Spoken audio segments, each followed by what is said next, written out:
Hello दोस्तों, my name is Kashif और आज की इस वीडियो में हम पढ़ने वाले हैं क्लास 10 एक्सरसाइज फर्स्ट जीएसटी का क्वेश्चन नंबर 12। क्वेश्चन नंबर 12 के यहाँ पर टोटल 3 पार्ट दिए हुए हैं। ठीक है, पहले सवाल को हम खूब कायदे से यानी केयरफुली पढ़ लेते हैं, फिर इनके सवालों को बारी बारी से लगाने की कोशिश करते हैं। ठीक है, तो सवाल यहाँ पर क्या कह रहा है कि a shopkeeper buys an article from a manufacturer for 12,000 rupees. ठीक है, यानी 12,000 रुपीज में शॉपकीपर ने एक आर्टिकल्स को खरीदा हुआ है। ठीक है, आगे क्या कह रहा है कि and markup it price by 25% और उस पर 25% का मार्कअप कर दिया है। ठीक है, उसको यानी बढ़ा दिया है।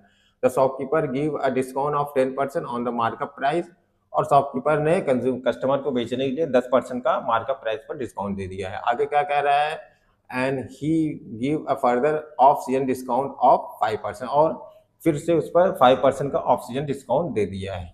ठीक है, the balance to a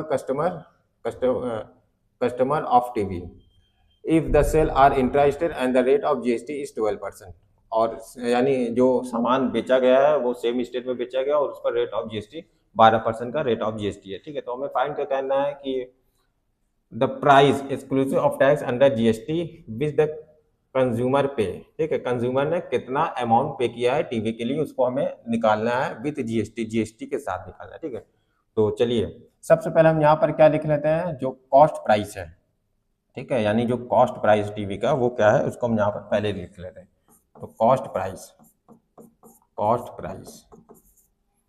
TV TV TV का कॉस्ट प्राइस क्या है, यहाँ पर दिया है 12,000 रुपीज, 12,000 रुपये इसका रेट है यानी कॉस्ट प्राइस। ठीक है, अब मार्केट प्राइस क्या है, मार्केट प्राइस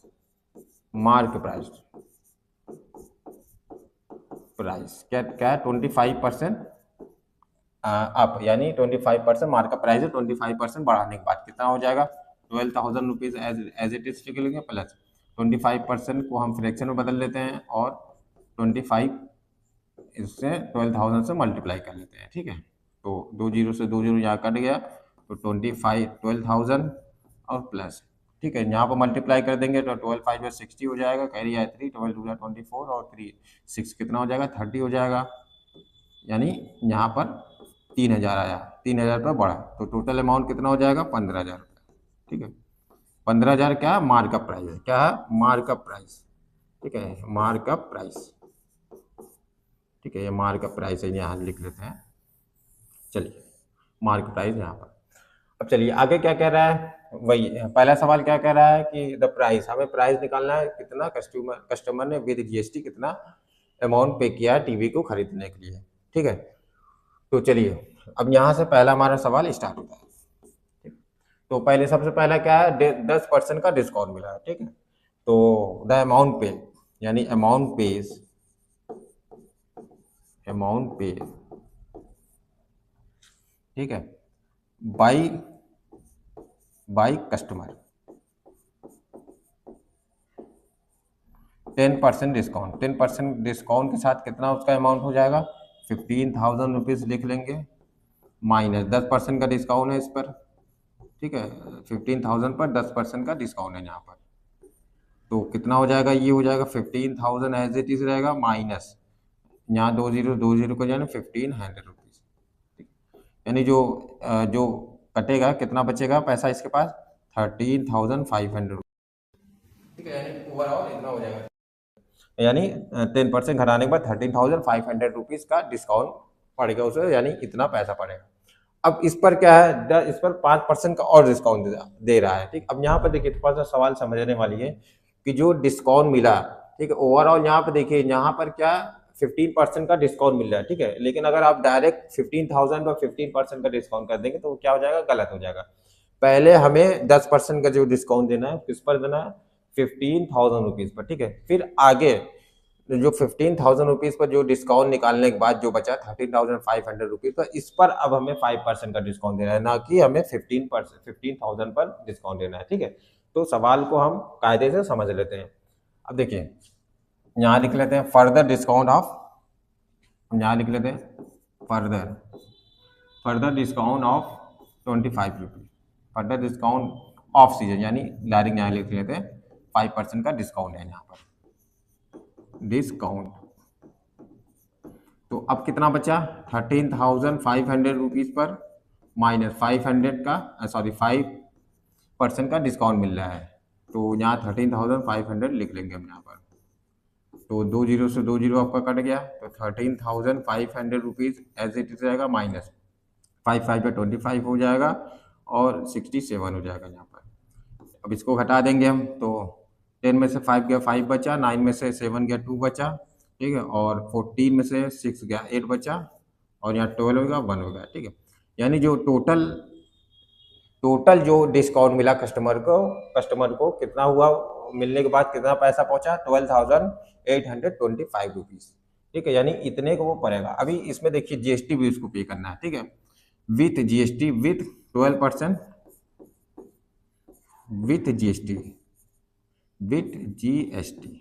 जीएसटी के साथ कितना उसको अमाउंट पड़ेगा, यहाँ पर भी हम उसको कैलकुलेट कर लेते हैं। 12,825 रुपीज़ एज इट रहेगा, प्लस इस पर कितना है 12% जीएसटी लगेगा, ठीक है, 12% जीएसटी लगेगा, 12,825 रुपीज़। तो यहाँ लिख लेते हैं 12,825 रुपीज़ प्लस, अब देखिए मल्टीप्लाई कर लेते हैं हम यहाँ पर, तो 12 5 जा होता है 60 होता है, कैरी आया 6 आया, तो 12 2 जा 24 और 6 कितना हो जाएगा 30 हो जाएगा, कैरी आया 3, ठीक है। 12 8 जा कितना होता है, 12 8 जा होता है 96 और 3 कितना हो जाएगा 99, कैरी आया 9, ठीक है। 12 2 जा 24 और 9 कितना हो जाएगा 33 का 3, कैरी आया 3, 12 1 जा 12, 12 और 3 कितना हो जाएगा 15 हो जाएगा, ठीक है। अब देखिए ये जो डिनोमिनेटर में जो 100 दिया हुआ है, ठीक है, जब इसको हम हटाएंगे यानी 2 जीरो जब हम हटाएंगे, तो यहाँ से देखिए 2 जीरो यहाँ पर खत्म हो जाएगा, 2 जीरो ही खत्म हो जाएगा, ठीक है। यानी 12,825 प्लस इतना हो जाएगा 1539। अब ये देखिए ये आउटपुट जीएसटी है, इसको हम थोड़ा सा किनारे अभी लिख लेते हैं, ठीक है। चलिए यहीं में लिख लेते हैं जो आउटपुट जीएसटी है, ये क्या लिख लेते हैं हम, आउटपुट जीएसटी कितना है 1539 रुपीज़, ठीक है, ये हो जाएगा। अब चलिए इसको पहले हम यहाँ पर जोड़ लेते हैं, फिर अभी आगे बताते हैं कि इसका क्या काम आने वाला है, ठीक है। चलिए हम इसको यहाँ पर जोड़ लेते हैं, ठीक है। तो 5 और 9 कितना हो जाएगा 14, कैरी आया 1 आया, 3 2 5 1 6 हो जाएगा यहाँ पर आपका, ठीक है। 8 5 13 हो जाएगा, 13 हो जाएगा यहाँ पर लिख लेंगे हम, ठीक है। और यहाँ हो जाएगा 8 5 13 हो जाएगा, और 2 1 3 1 4 हो जाएगा, ठीक है। यानी कितना हो जाएगा, यहाँ पर इसको जोड़ लेते हैं, नहीं गलत हो सकता है।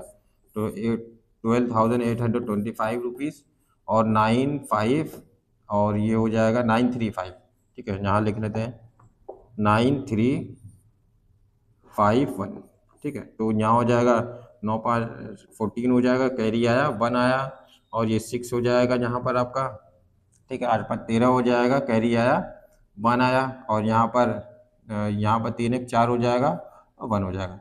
यानी जो टोटल जो हमारे पास अमाउंट बन रहा है वो कितना बन रहा है 14,000, यानी जो टोटल अमाउंट बचा हमारे पास 14,336 रुपीज़। यानी इतना ओवरऑल पूरा पैसा पे करना पड़ेगा, इतना ही पैसा उसको पे करना पड़ेगा, यानी कस्टमर को इतना पैसा पे करना पड़ेगा 10% डिस्काउंट के साथ, ठीक है। यहाँ पर लिख लेते हैं 14, इसको मिटा देते हैं पहले, इसको पहले यहाँ पर मिटा देते हैं, और यहाँ पर हम लिख लेते हैं 40, टोटल अमाउंट,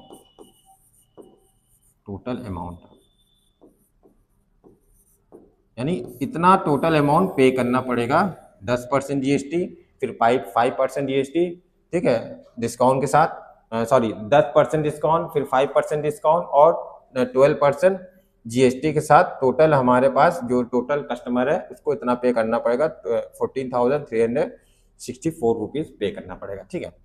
अब चलिए अब हम अपने आगे सवाल की ओर चढ़ते हैं। अगला सवाल क्या कह रहा है कि the amount of tax under GST paid by the shopkeeper to the state government को शॉपकीपर ने कितना पे किया, ठीक है। तो सबसे पहले हम यहाँ समझ लेते हैं भाई जितना उसको प्रॉफिट हुआ उतना ही पर वो जीएसटी पे करेगा, ठीक है। तो चलिए इसको हम पहले थोड़ा सा छोटा कर लेते हैं, ठीक है, तो थोड़ा सा छोटा कर लेते हैं, फिर हम सवाल को आगे लगाने की कोशिश करते हैं। चलिए इसको यहाँ पर हम रख देते हैं। तो इसका जो दूसरा सवाल क्या कह रहा है, कह रहा है कि हमें SGST निकालना है, ठीक है। तो SGST पेड बाई शॉपकीपर, ठीक है, शॉपकीपर। तो देखिए टोटल जो हमारे पास आउटपुट जीएसटी आया है, देखिए कस्टमर ने जो जीएसटी पे किया है वो कितना पे किया है, इतना पे किया है, ठीक है, यानी 15,539 रुपीज़, ठीक है। अब ये क्या जीएसटी है, अब इसको आधा कर देंगे तो आधा एसजीएसटी होता है और सीजीएसटी होता है, तो यहाँ पर हो जाएगा 7 हो जाएगा यहाँ पर, और यहाँ पर हो जाएगा 6 हो जाएगा, और 9 5, ठीक है, यानी इतना क्या हो जाएगा, एसजीएसटी हो जाएगा, यानी जो एसजीएसटी है वो 700, ठीक है, माइनस हो गया यहाँ पर कस्टमर, यहाँ पर जो कस्टमर ने जो जीएसटी पे किया हुआ है, ठीक है, उतना जीएसटी पे किया हुआ है। अब ये जीएसटी क्या है, उसमें से हम घटा देंगे, ठीक है, यानी जो पहला जो शॉपकीपर ने था 12,000 पर, उसने उतना जीएसटी पहले से पे कर दिया है, ठीक है। अब देखिए ओवरऑल जीएसटी कितना पे करेगा यानी शॉपकीपर, उसको हम यहाँ पर निकालते हैं।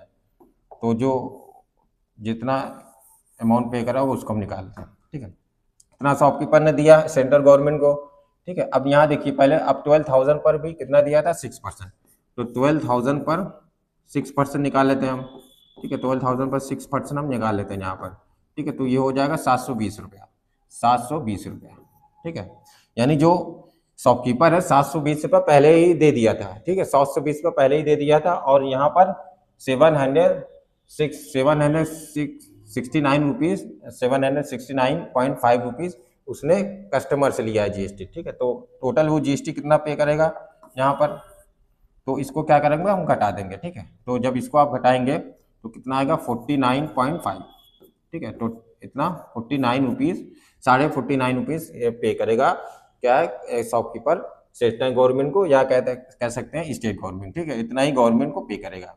चलिए हो गया। तीसरा निकालते हैं। तीसरा सवाल यहाँ पे क्या कह रहा है, the amount of tax under GST receive by the central government, ठीक है। अब वो अमाउंट हमें निकालना है जो सेंट्रल गवर्नमेंट ने लिया है, ठीक है। तो टोटल हम जानते हैं कि ओवरऑल जो आउटपुट जीएसटी होता है वही जीएसटी स्टेट गवर्नमेंट को जाएगा, और वही जीएसटी क्या हो जाएगा, सेंट्रल गवर्नमेंट को जाएगा, ठीक है। तो यहाँ लिख लेते हैं central government, CGST receive by, ठीक है, रिसीव बाई गवर्नमेंट, ठीक है, रिसीव बाई गवर्नमेंट, यहाँ पर लिख लेते हैं सेंट्रल गवर्नमेंट कहिए या कुछ भी कहिए यहाँ पर, तो कितना है यहाँ पर रिसीव बाई, तो ये वाला अमाउंट निकालेगा यहाँ पर, ये वाला अमाउंट, ठीक है, यानी 769.5 रुपीज़ इतना लेगा वो, इतना ही क्या लेगा स्टेट गवर्नमेंट को भी लेगा, इतना ही क्या हो जाएगा। एसजीएसटी भी अगर पूछेगा, SGST receive by state government 769.5 rupees, ठीक है। तो उम्मीद है ये वीडियो आपको समझ में आया होगा। मिलते हैं नेक्स्ट वीडियो में, तब तक के लिए थैंक यू।